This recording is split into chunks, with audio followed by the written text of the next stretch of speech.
Okay, so here is a slight update on the HP Pavilion G7. So I went ahead and you can see it kind of looks really good. Like, yeah, you can see the flake, what I mean, how it has a little flake to it. It looks pretty good. It has some little scuffs in it.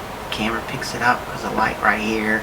You know, you can see it's an A6. So it isn't that good of a CPU, but I went ahead and put Linux Mint on it. So here's change it so you can see. So yeah, here's Linux Mint. And, you know, it's the way that the screen thing is. And then I mainly did that because I wanted to test it. I didn't do dual boot, redone it with just Linux Mint on here, right? Because when you know I did basically a teardown of this computer and I like tested it, you know, so I tore it down, pulled the heatsink, cleaned the heatsink, the fan, put new thermal paste on it. It kind of helped it. It was still loud, you know, still ran hot, but it kind of could do 720p, you know, YouTube videos with Chrome. I did install Chrome on this too, and Firefox, because I wanted to see if that was maybe a difference, like Firefox would run better. Seems the same on this machine, but it now can play 1080p without an issue. Before, even after the cleaning, put new thermal paste on it, some reason it still was getting a 99 for a score, but before it was running at like 3 gigahertz, right? I don't know if that's normal for the CPU to run at 3 gigahertz, but it was running at 3 gigahertz, right? And then after the cleaning and put new thermal paste on it, it would run at like 2.8 gigahertz. But then it was still getting the same benchmark numbers, right? So it was still getting that 99 in Cinebench R15. But, you know, I got a little video of mine, you know, where I was testing out a different system with Fortnite. And I have it set to 1080p. This screen is 900p, and it, you know, like for a second it might have a problem, but then it moves right out. Like when it goes from a commercial to your whatever you're playing, but it plays fine. You can hear the audio. The audio sounds good. It was like ease to run this. You know, before it was a little trickier, but I started this up. It ran through like a startup. It's like, do this. You know, it did drivers updates already. You know, it did everything. Like, it just like, hey, do this. It's like, I did that. Go on to the next thing. When you're done doing that one step, it went to the next. You're like, hey, click this, you do this, you know, like the driver update, the system update.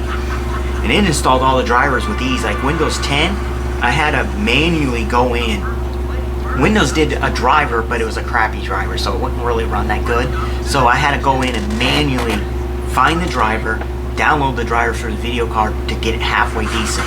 So yes, I did do the latest drivers for this for Windows 10, but there were Windows 8 drivers. They didn't have anything newer than Windows 8, and this system came with Windows 8 on it, so it didn't have any newer drivers than that. But so then I installed Linux Mint on it, and I was like, first thing I'm going to try after doing all this stuff and getting it all up to date and everything good is I'm going to see what the playback is on it. 720p, no problem. I went to 1080p, no problem.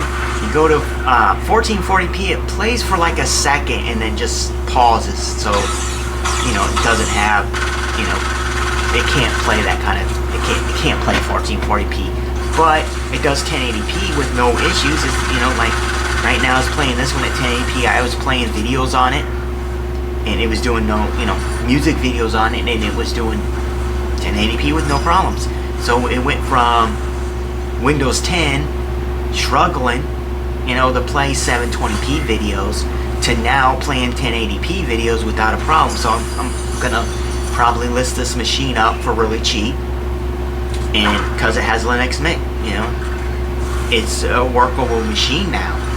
I tried Linux Mint in the past, probably more than a long time ago, and there were higher end machines. I didn't see that much of a difference really running it, because other systems didn't have any problems. They still low uses on the hardware. This right here, showed a huge difference. Like I said, it went from struggling playing 720p to being able to play, 1080p. Some of the stuff takes a while to kind of launch up and run. After all the updates and everything, the system seems to restart pretty quick. Only thing I haven't checked still is the battery life in it, but it seems to hold a charge. The price of it is, and it is a replacement battery, so I don't know if he replaced it or someone else did, so it's not an HP battery. Maybe the battery's been replaced recently, so maybe the battery's decent. At least I know it takes a charge. I don't know how long of a charge it would keep, but it's running quieter. It's like you don't hear the fan right now. Like Windows 10 trying to play at 720p, this thing would be ramping up and you would hear the fan. So it tells me the CPU isn't really doing anything right now. It's not working really hard because it's not getting hot. So it means this is gonna have better. It's gonna have better battery life running this Linux Mint than it would have Windows 10. I'm not going to put Windows 8 on it to retest it to see how much better Windows 8 does. Linux is running smooth. I'd be perfectly fine running and keeping this machine.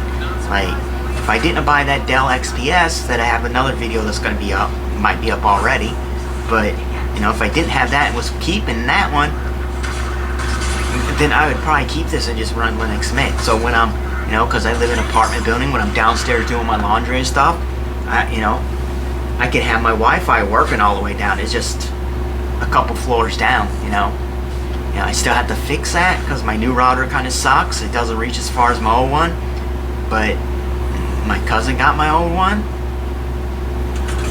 and she just doesn't know where it's at because her mom moved, and I had that router in her mom's. If that worked perfectly fine, I could get signal really perfect on that. That was like a $200 router, but now I have like a $150 router, so that was supposed to be better than my old one because it's basically the same model, but like the next version, how they do version 1 and 2.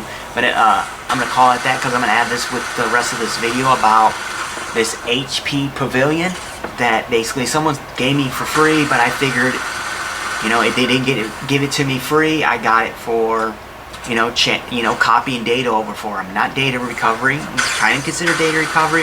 All I did was move it off 2 drives that he had outside of a computer. Like his 2 old drives that were in a dead computer he had, so I just moved all the data from there over to his external 2 terabyte external.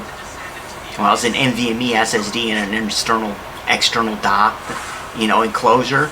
So I did that, and I figured, that's what I got paid for because I didn't feel right for charging them since I got the SSD out of that laptop and the 2 sticks of RAM on it, which I actually use in that.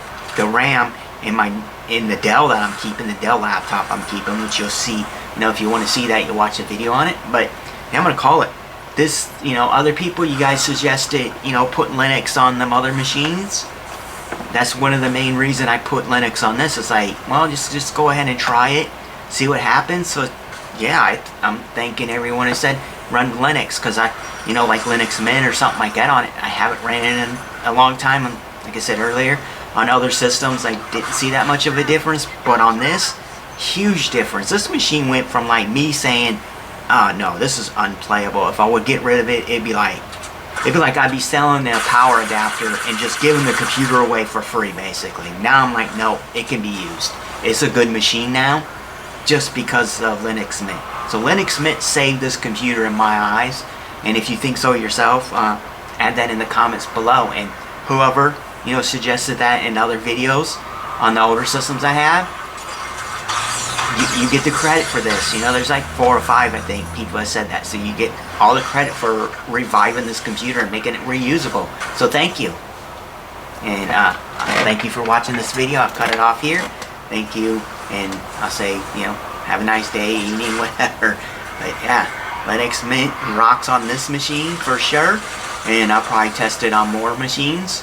I'll probably even push older machines now knowing that this is going to run this smooth.